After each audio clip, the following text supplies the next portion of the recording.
भगवान के साथ होने पर मिलते हैं ये 8 संकेत। सुख दुख तो जीवन का एक हिस्सा है, लेकिन आपको ऐसे बहुत से लोग मिल जाएंगे जो अपने जीवन में इतने निराश हो जाते हैं कि उन्हें भगवान को लेकर भी ऐसे ख्याल आने लगते हैं कि शायद भगवान उन्हें भूल ही गया है या उनसे प्रेम नहीं करता। लेकिन क्या आप ये जानते हैं कि हमारे धर्म ग्रंथों में ऐसे 8 संकेतों के बारे में बताया गया है जो ये बताते हैं कि भगवान आपके साथ हैं और आपसे प्रेम करते हैं। दरअसल भगवान सभी को अपना प्रेम अलग अलग रूपों में दिखाते हैं।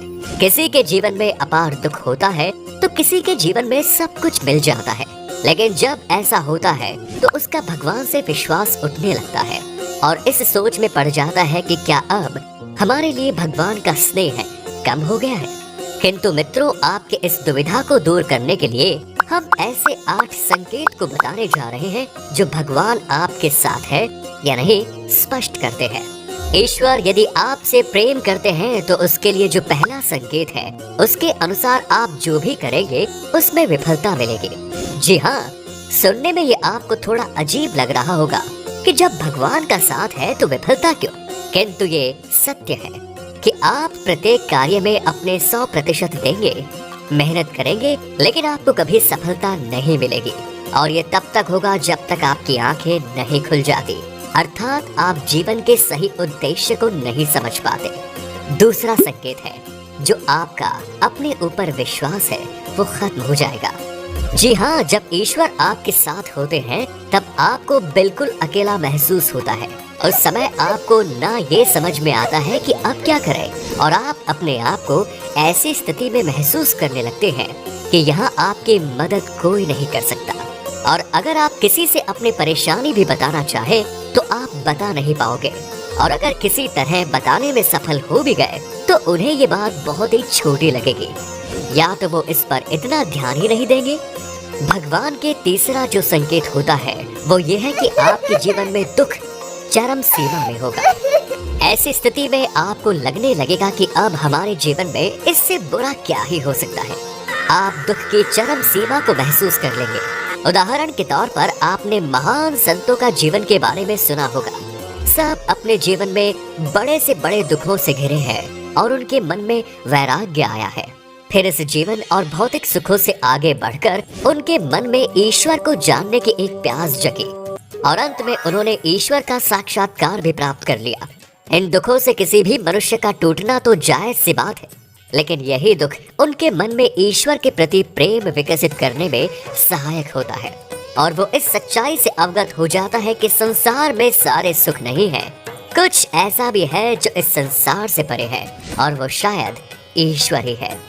ईश्वर हमें सबसे पहले हारना सिखाते हैं, क्योंकि आप जब तक हार का सामना नहीं करेंगे तब तक जीत को समझ नहीं पाएंगे।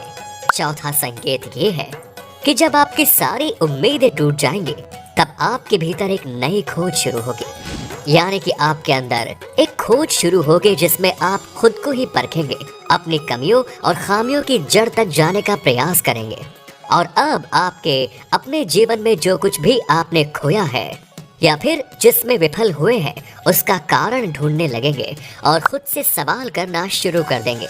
और यही वो वक्त है जब आप खुद ही अपनी अंतरात्मा से जुड़ने लगते हैं और आपके जीवन में एक नया बदलाव आता है। भगवान अगर आपके साथ हैं तो आपके चरित्र में बदलाव होने लगेगा।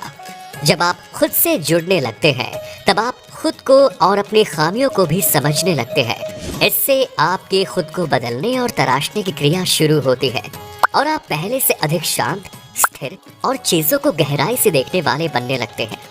जब भी हम ईश्वर की खोज की राह में जाते हैं तो वो सबसे पहले हमारे अंदर बदलाव लाते हैं ताकि हम उसकी भाषा को समझ सके।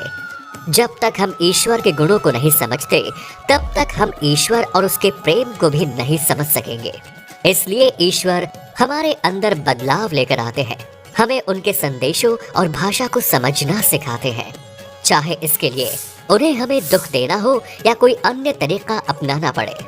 छठा संकेत है आपका किसी भी चीज में हार जीत का अनुभव नहीं करेंगे। ये वो वक्त है जब आप बदल चुके होंगे, आप में अब बदलाव आ रहा है। आपके अंदर जीवन को देखने का जो नजरिया था उसमें परिवर्तन आ रहा है। जिससे बाहर घट रही घटनाओं का असर भी आपके अंदर बहुत कम होगा। बाहर घट रही हर घटना को आपको एक नाटक के रूप में नजर आएगा, न कि एक वास्तविकता के रूप में। आपके अंदर एक साक्षी भाव आ जाएगा। सातवां संकेत, जब आपको ये महसूस होने लगेगा कि आप ईश्वर के बहुत निकट पहुंच चुके हैं, लेकिन तभी आपको एक बड़ा झटका लगेगा। इसे आप ईश्वर की सबसे बड़ी कड़ी परीक्षा कह सकते हैं। यहाँ आपका विश्वास, आपकी बुद्धि सब तौली जाएगी। जो कुछ भी आपने अपनी यात्रा और साधना के द्वारा सीखा है, इस वक्त आपके जीवन में ऐसी ऐसी परेशानियां, दुख आदि या सुख और ऐशो आराम आ जाएगा कि आपको वाकई लगेगा कि ईश्वर तो कुछ भी नहीं है, सब एक झूठ और छलावा है। ये सब सबसे अधिक धैर्य का होता है। यदि आप इस वक्त अपने पथ से विचलित नहीं हुए तो आठवें संकेत के रूप में ईश्वर या तो खुद आपके समक्ष प्रस्तुत हो जाते हैं, फिर चाहे वो किसी भी रूप में हो। ये आठवां संकेत इतना विचित्र है कि इसे शब्दों में बयां नहीं किया जा सकता। इस स्थिति में पहुंचने पर आपके मन में बिल्कुल भी संदेह नहीं रह जाएगा कि ईश्वर आपके साथ है, बल्कि आपको हर पल ईश्वर के साथ का एहसास होगा और आपको ऐसी अनुभूति होगी जिसे आप शब्दों में बयां नहीं कर पाएंगे।